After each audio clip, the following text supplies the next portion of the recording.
Hello and welcome to the Gooner Talk, back again with you guys for another episode of what is the Arsenal Transfer Show, joining you every morning at 8 a.m. UK time. Hope you're doing good. Hope you're doing well. Thank you as always for making this a part of your morning routines. It is very much appreciated. Let's jump into the chat box. Let's say good morning to people. I'm hoping that you can hear me loud, clearly, and I'm trying a different cable this morning, so I'm kind of hoping that it's going to work out fine.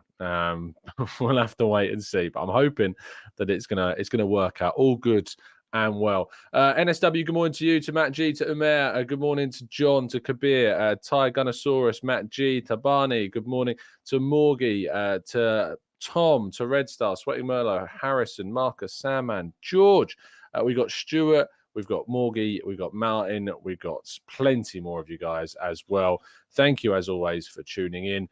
And very much looking forward to getting through today's topics, because there's lots for us to discuss. Right then, let's do it. We kick off with Arsenal holding talks with Folarin Balogun's representatives amid interest from both the UK and abroad, according to Sky Sports.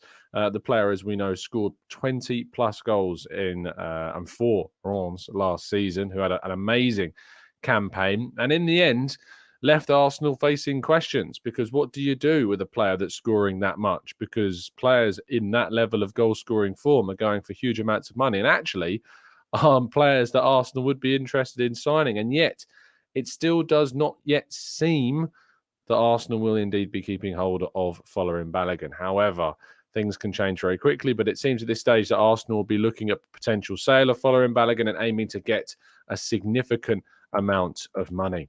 Now, Arsenal also to be seeking exit strategies for both of Nicola, Pepe and Cedric. Sky and others have reported this, despite the fact that we've reported at Football.London, a courtesy of Kai Kynat, that indeed Cedric will be trying to fight for a place. Simon Collins also reported this in the Evening Standard.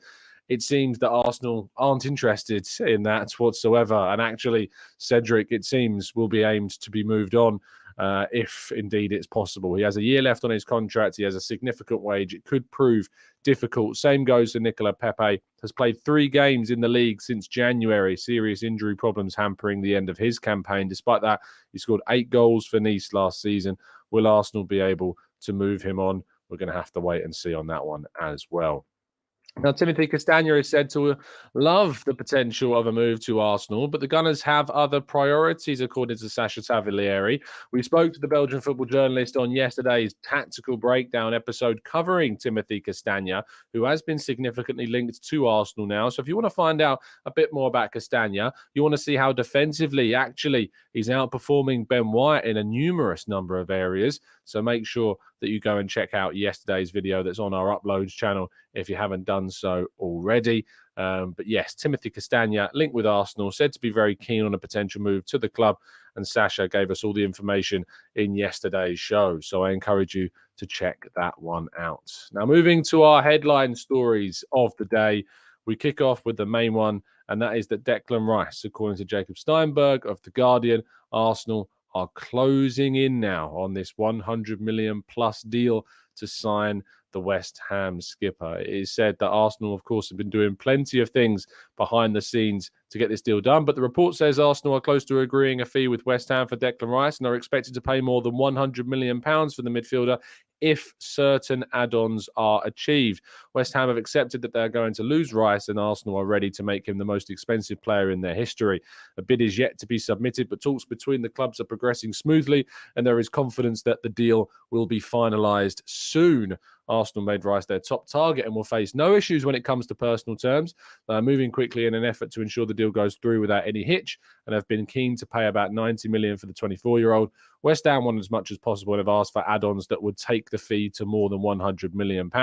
Arsenal's transfer record, of course, as we know, is that $72 million that was paid to the aforementioned Nicola Pepe. So there's the report by Jacob Steinberg in The Guardian. Jacob Steinberg is a very, very well-connected journalist, especially on the West Ham side of things. And so there's no question marks for me around the information about where it's coming from. This certainly seems to be moving in the right direction for an Arsenal perspective, which is fantastic to see. And obviously, we keep those fingers crossed that Declan Rice makes it through the doors at the club. Now, the report from Jacob does continue to discuss a number of other targets that also are keen on potentially moving to Arsenal.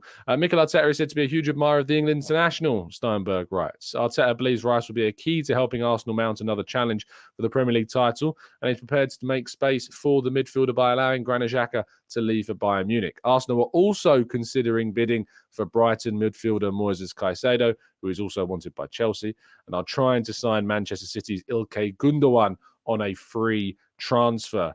Now, the report makes it out that potentially we are seeing Arsenal move not only for Rice, but also Caicedo and Gundogan all at the same time. Perhaps this is part of a process of seeing if Arsenal can get, two of the three in. And if they don't get Gundogan, then they'll consider bidding more so for Caicedo. Chelsea is said to be moving behind the scenes for Caicedo. We know that Caicedo's preference, of course, has been Arsenal. He's very keen on potentially moving to Arsenal, but it's always about whether or not Arsenal will move and make that bid. I feel as though that the priority right now, as we all know, is Rice, and that is taking up the resources and the discussions right now. And so if Arsenal are able to wrap that Rice deal up, it could mean that they then turn their attentions to Caicedo. We'll have to wait and see on that one.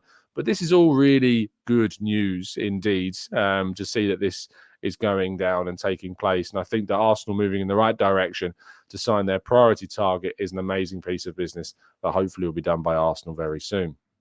Now, our headline story of the day, as reported by Fabrizio Romano yesterday evening, is that Kylian Mbappe, the saga of the French international, continues. It is said that Mbappe has told PSG that he will not be renewing his contract. Now, he has just 1 year remaining on his deal, and PSG have then told him that he has to either leave and be sold this summer or indeed sign a new contract. It does not seem that there is any chance that he will leave on a free after the summer has finished, and you can be sure that plenty of clubs will be lining up to potentially sign Mbappe. Now, we are yet to see an official link with Arsenal. I want to make that very clear, and the reason why that this story is in this show is more of a discussion point around whether or not Arsenal should be going for Kylian Mbappe. But you can be sure plenty of clubs will be interested. I feel as though that if the opportunity for Arsenal arises ever to sign a player of this caliber, they should, at this moment, as they look to try and close the gap on Man City, be looking to try and do it. Now, I've left a poll actually in our chat this morning. I left it before we started the show to get as many people voting on it as possible. And over 400 of you have already voted on this poll. If you haven't yet, the live chat is available. If you are listening on catch up, head over to YouTube and leave your thoughts on this in the comment section down below. And if you haven't already left a like on the like button, I really would appreciate if you could do that as well. But the poll says, imagine that Rice signs. So hypothetically, Rice is signed. He's an Arsenal player. Would you spend 150 million plus on Mbappe if it meant that we didn't get Caicedo and only one more player came through the door? Because I feel as though if Arsenal were to make a move for Kylian Mbappe, there's no way that they would be able to afford Moises Caicedo in the same window as well. And you'd imagine that in terms of another signing, it would be a very cheaper kind of option, be that a Castagne, a Fresneda, probably a defender would be the player that comes in. But would you go and do that if it meant missing out on Caicedo and obviously limiting what else we could do in the window, if anything? Now, over 450 of you have now voted. 61% at the time of me saying this, of course, we'll do a catch up on this at the end of the Q&A section, have said yes, they would indeed do this. 39% though say no. If you are listening on catch up, I'd love to hear your thoughts down in the comment section below. But this is an interesting situation. Mbappe, of course, has not been short of his controversies. There's always been things about the presence he holds in the PSG dressing room, the involvement with the executive side of things, the transfer side of things. He's a big character, that's for sure. But what you can't deny is the player's got an amazing level of quality, world-class beyond all measure, always seen to be as the next player that would, along with Erling Haaland, inherit the mantle of Ronaldo and Messi for the next decade. Is it that Arsenal would be the team? Would Mikel Arteta be able to handle the quote-unquote big character that is Kylian Mbappe?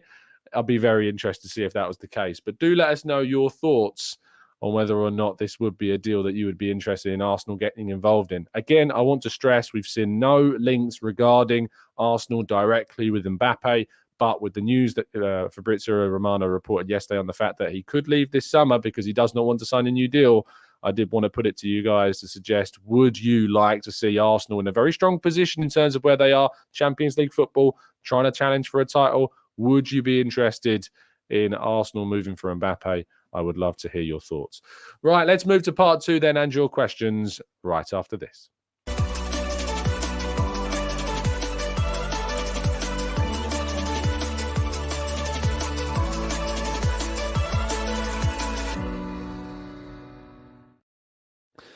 Right then, let's go into the chat box and tackle some of your questions then. Let's go, or let's actually get some of the reaction to people's thoughts around Mbappe. Nameka says, Mbappe is a bit of a drama queen. We don't need him. Dobbo says it's very unlikely, but if Arsenal can get their outgoings right and raise the funds, both Caicedo and Mbappe could be possible. Very unlikely, though. Boise says, imagine Mbappe at Arsenal, second coming of Henry, TH14, KM14. Hamoud Zian says he's going to be one of the best in the world, but I don't think that's going to happen with us. We're not built for him, and he wouldn't achieve all he could with us. Delt says, would Mbappe generate enough income to help cover his wages through shirt sales? It's a very good point. Justin says Mbappe would want to leave when he wants to, throw tantrums when things don't go well. I suppose not keen on it. Clive from the Arsenal Vision podcast says no. Simple as that. Short, sweet. We love the decisiveness. No is the answer from Clive. Gang says definitely no on Mbappe. We need balance, not change in the centre of gravity in this team. Jad says I said no to Kylian Mbappe. Humble House says I feel that he would go to I feel he would be bigger in terms of how he would feel compared to the club. Jimbo says he likes Thierry Henry, so he might love a move to Arsenal. Leeds Gunner says as elite as Mbappe is, he would be a massive distraction and a drain on our finances. We have a solid team now. I don't want us to go back to being scattered groups of individuals, in my opinion. Neil asked, what is Mbappe's salary? Apparently, I was doing some Googling on this morning. It's around £650,000 a week. Is what he is. He is said to be the most expensive player in terms of wages in the world prior to all of these Saudi moves this summer. I think that has changed things. But when I read an article at the end of 2022, he was apparently the most and highest paid player, especially in Europe's top 5 leagues. So that's what kind of level of money that you'd have to pay Mbappe if you wanted him at Arsenal. Alan says, Tom, I said no, as he would demand silly wages and probably upset the dressing room, falling asleep in Galveston, Texas. I appreciate that, Alan. Thank you for tuning in all the way over there. It is very much appreciated. Ashish says, hey, Tom, I'm confused about the decision to postpone Xhaka's departure to Bayer Leverkusen. If we can only leave once, we get Rice. Does that mean we're still concerned about Rice's deal, similar to with Mudryk? I think, Ashish, that what this represents is Arsenal being a bit secure. I think what they're doing is paying their due diligence. Things in transfers can change very quickly. It's unsurprising that, people like yourself, Ashish, have got this concern that if we're keeping Xhaka for the moment, does that mean that we haven't got the confidence that we'll get Rice done? But you have to understand that things in transfers can change at the tip of a hat very, very quickly. Man City could just turn around and throw £100 million in and turn Declan Rice's head. You don't know. So I think it's just good practice by Arsenal to hold off on the Xhaka sale. They know that they're going to be able to move him on. They've already agreed a fee with Bayer Leverkusen, to my understanding, and so therefore it doesn't make any sense to allow him to leave until we've sorted that replacement out. Jad says McAllister went to Liverpool for £35 million, right? That was a bargain. It was a clause, it's worth saying. There was a clause in his contract, which of course did enable that move to go through for as low as it did. So it's worth bearing that in mind. Back to the Mbappe stuff. A Blue Whale says he's over-exaggerated with his hold on PSG with regards to certain things. It'd be insane to see him in the league with Haaland. Arsenal could do it 100%. Very, very unlikely, though. Tyson says, great player from what we hear, though it's all about him. Otherwise, he gets the hump. Don't need that and can see him being trouble wherever he goes. Esmond says, I like Mbappe, but if we would be screwed if he gets injured. We need so many positions during this window. And I have said, it's an important point. I've said for some time that we need at least 5, potentially 6 players. And I think if you were to bring in Mbappe, yes, that's an amazing player that you've brought in. But what you've got to remember is that, we need depth in a lot of areas, and it would potentially scupper us from doing that. So yeah, but a lot of people in the chat box, as Boss says here, it's Mbappe. Come on, guys. I mean, how could you turn that down? And Adam points out Mbappe is probably going to be going to Real Madrid, and that's where I would predict Mbappe ending up during the summer transfer window. If indeed he doesn't sign that new deal, it would make complete sense. You know, they've just moved on Benzema. It makes sense that he would move to Real Madrid. What I think that would mean from an Arsenal perspective in the Champions League, you've got Man City and then you've got an Mbappe at Real Madrid, along with Vinicius Jr. and Rodrigo and Kroos and Modric and Tchouameni and Camavinga. It's an amazing squad, you know, and still Man City battered it 5-1 across 2 legs. So it's going to be very difficult, very challenging indeed for Arsenal to have hopes in the Champions League in the forthcoming seasons, that's for sure.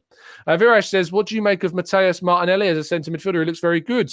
We were interested in Matheus Martinelli last summer, were we not? Is he the Fluminense Brazilian midfielder? He is indeed. We were linked to him. We did a tactical breakdown, I believe, actually, on Matheus Martinelli last summer, and he looked impressive. Didn't end up moving. Maybe we'll see him move this summer. Boise says, imagine the shirt sales. The transfer would pay for himself regarding Mbappe. Alex says, terms have been agreed between Arsenal and West Ham for Rice. Trust me, they've been and have been for some time. Simon says, Tom, does your snazzy shirt mean that you've been briefed that we've already made 3 secret signings? Think back to your previous transfer window system. Did I think I did that, didn't I? I think I did wear some snazzy shirts when we pulled off some big deals. This is not, I'd like to make it clear, no sign, no indication, no no conspiracies going on here. It's just really hot here in the UK and it's time to wear some snazzy shirts. It's as simple as that. G. Will says, we need Amrabat. Again, I've already kind of covered the Amrabat thing. I compared him to Declan Rice, and statistically, Rice is absolutely thrashing him. What I would say is I did a piece yesterday looking at Declan Rice's kind of most impressive stats from last season. I don't know if you managed to read that on football.london. I'll leave a link to that in the chat box for you if you haven't yet been able to give it a read. That link should be coming up for you in the chat box ASAP. Yes, so some of the interesting stats, I'll just give you a couple of them, more defensively so than the offensive things that we find in this piece. Here it is. So in terms of interceptions, arguably the most important impressive statistic of them all is this. He was the only player in the entire of the Premier League to make it past 60 interceptions. He ended the campaign with a total of 63 interceptions in the Premier League. Very impressive indeed. Not only that, but his nearest competitor was, anyone want to guess? Moises Caicedo, who got 56, along with Cheick Doucouré and Idrissa Gueye, also getting 56 as well. When it comes to tackling dribblers, he really does impress. Not only is he in the 96th percentile in terms of the 62% success rate when tackling dribblers, he only loses tackles 0.52 per 90, which ranks him in the 96th percentile of players losing tackles, which means he barely ever loses out on a challenge. I mean, defensively, you're getting an absolute monster in Declan Rice. And not only that, but passing-wise, he comes out really, really well as well in terms of kind of what he does in the medium and the long-distance passing. It adds a different variation to our game. But I'd recommend you give that article a read, and it'll give you some insight to some of his most impressive statistics. Let's go to... Graham says, fixture release day tomorrow at 9 a.m. I thought it was Thursday. Is it not Thursday, Graham? I thought it was Thursday. I might be wrong, but I'm pretty sure that it's Thursday. The fixtures come out, but I might be wrong. I just need to check that because I'm sure that it was Thursday. I might be wrong, but I'm pretty sure it's Thursday. Lars says, do you think Arsenal will terminate Pepe's contract if he can't be sold? Wouldn't it be better to have him on the bench? Lars, no, to be honest, it's not. He takes up a space in the squads, and I don't need that. It's 120 grand a week. I just pay it off. To be honest, I would just pay him off, move him on, and get him out the door. Yes, Vance says, will we move for Kudus, Mohamed Kudus, the Ajax Ghanaian attacking midfielder, if we miss out on Gundogan or any other attacking midfielder? Don't know, Just Vance. I know that Arsenal, we've seen reports that we have an interest in him. Maybe we'll move for him in the near future. It is indeed Thursday. Thank you. Yes, I thought it was Thursday.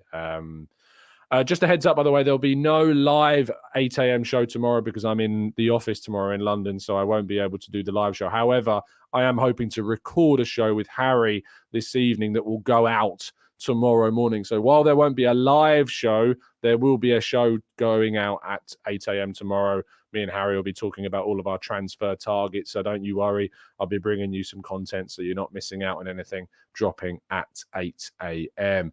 Boz says, do you base the money Arsenal would spend on what you think they will spend, or have you been told what we can spend? This summer they need to spend like Chelsea. Caicedo, Mbappe, centre-mid and right back 1,000,000%.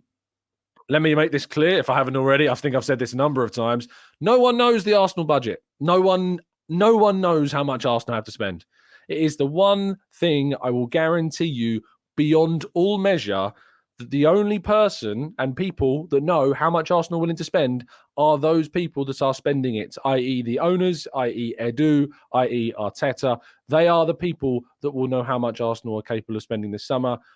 I personally make it my absolute mission to always tell you, never give any credence to an amount of money you are told that Arsenal can spend, because Arsenal would never reveal that amount of information. They just wouldn't. It is of no benefit to anybody other than the teams that Arsenal negotiate with and the representatives that Arsenal negotiate with to know that information. So no one knows. I don't know. Only the people in the club know. So when I say no one knows, I mean outside of the club. I hope that makes that clear. Tim says, why are we always so slow? Oh, we get this question so often. And when it's Arsenal who wants to buy the price, it's expensive, while Liverpool have bought McAllister cheaper. Again, McAllister, Tim's, was a clause. It was an agreed in the contract how much that any team would have to pay to sign McAllister. That is not the case of Caicedo. That is not the case for Declan Rice. And this is not slow.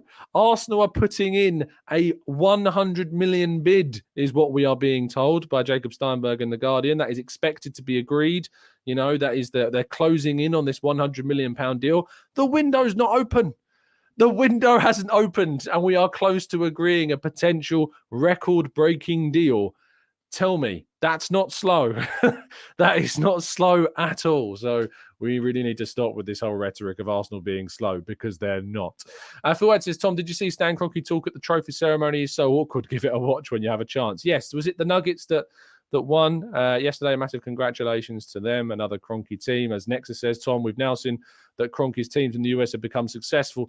Do you feel that the Kroenkes will spend money this season for Arsenal? Arsenal have spent money under the Kroenkes. Arsenal have spent a lot of money in the last few years. Ever since 2018, when they took full control of the club, Arsenal have started to see an increase in spending, significantly so in comparison to the years that they were just majority shareholders and before their majority stakehold in the club, shareholding in the club as well. So it is always going to be the case that Arsenal are going to spend, and I expect that Arsenal will spend still significantly this summer, as I've predicted several times, and I've gone on record saying I don't know, but I will predict that Arsenal will spend more than 200 million this summer. I'm hoping that's the case. I'm almost willing it into existence at this point, but it absolutely makes it would make complete sense if Arsenal are looking at Caicedo and Rice and also want to sign players in other positions, that they would need to spend that amount of money to get the quality in that they need. Dobbo says, do you think Rice could be the signing of the summer, and how excited does the move make it? Look, the signing is... I remember I was sitting in the... it was the Aston Villa press room before the game against Aston Villa, obviously, and we saw that hilarious Jorginho strike that came off the back of Emil Martinez's head. And I was talking with the other journalists, and I remember, and I hope Charles doesn't mind me saying this, because I'm sure he does, I'm sure he means this, but I remember Charles Watts saying that he feels that the move for Declan Rice equates to him in magnitude like Sol Campbell arriving at Arsenal, you know, all those years ago. He felt as though that was kind of the last signing that had this level of magnitude behind it. And I tend to agree. That this signing of Declan Rice, a player that is a starting England international, that has been touted to be moving to the Chelseas, to the Manchester Uniteds, to the Manchester Cities of this world. Arsenal never had a hope prior to this summer, had never even been mentioned in the idea of signing Declan Rice. And Declan Rice is one of the highest profile players in the Premier League, without question. And Arsenal getting hold of Declan Rice after a season in which they finished second, came so close to potentially winning a title and elevated their profile, represents the work that has gone on at this club to raise it back up on its pedestal where it needs to be, challenging for titles again.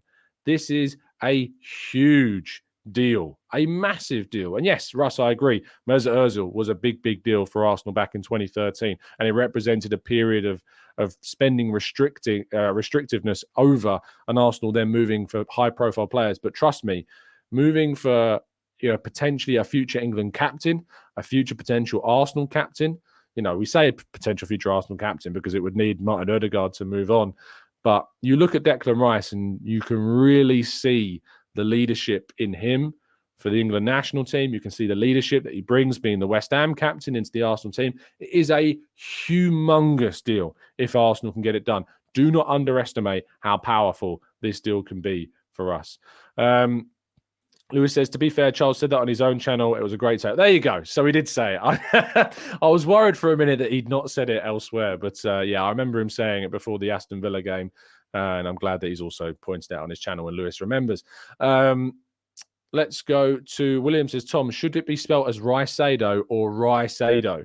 It's a good question. Should it be spelled of R-I-C-E-D-O or should it be spelled R-A-I-C-E-D-O? I feel as though it should be the first one, Ricedo, because it kind of incorporates the most of both words, whereas RAI kind of incorporates mostly Caicedo. So I think it should be Rice Dough.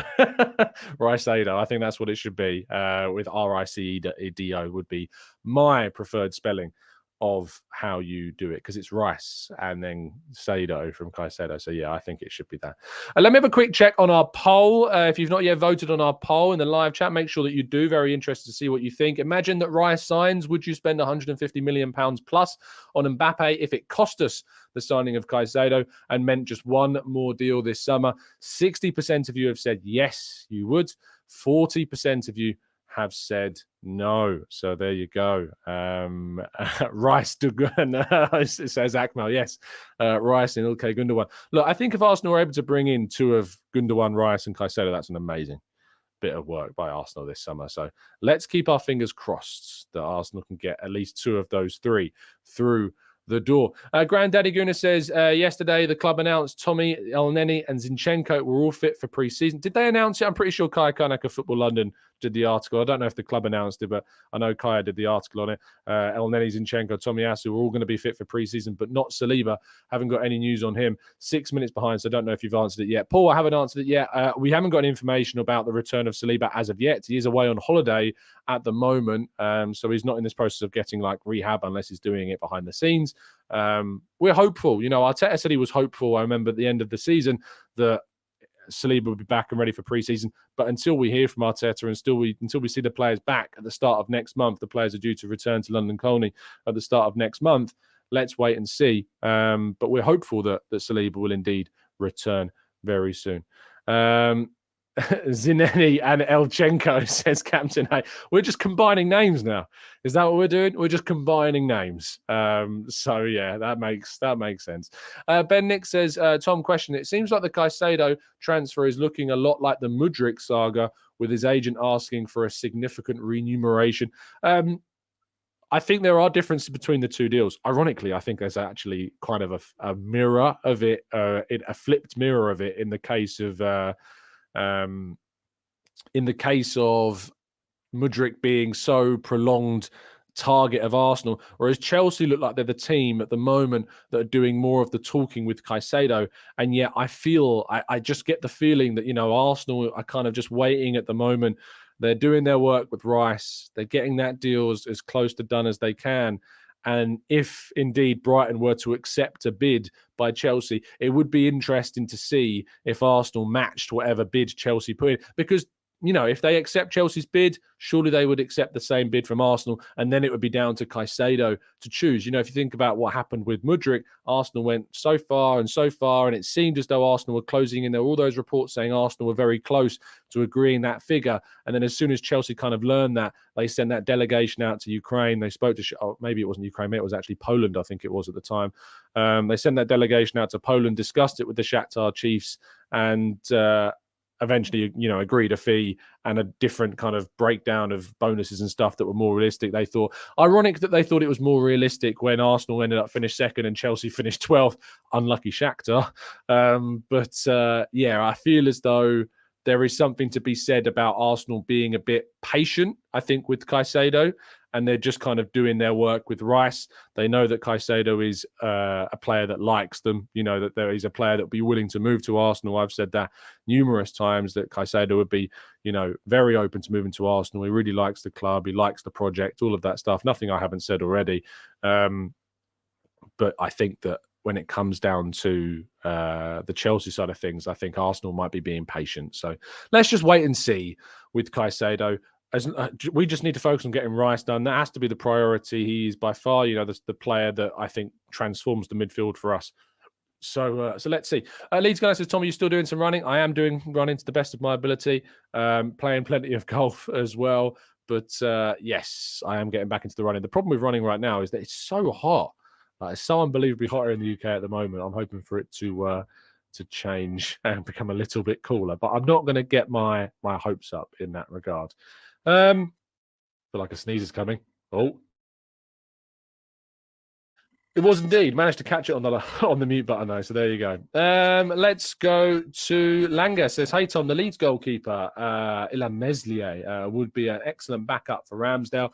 Why would he move to Arsenal would be my question. Why would he move knowing he's not going to play? It makes no sense. Blue Whale says, Tom offered 26 handicap. I'll tell you what, I'm closing in on that.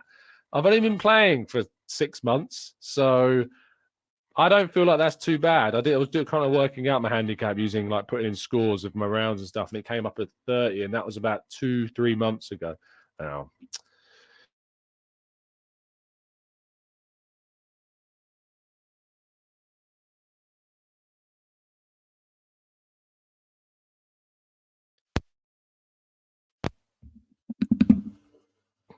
is that working? Okay, I'm hoping that we're back. I don't know. Ugh.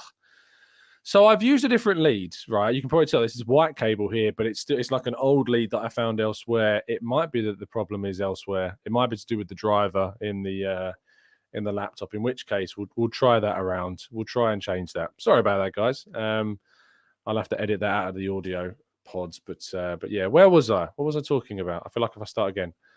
So yeah, 26 candy cap. If I play off that, I'm happy. I'm very happy, but I need to bring it down. I need to keep bringing it down.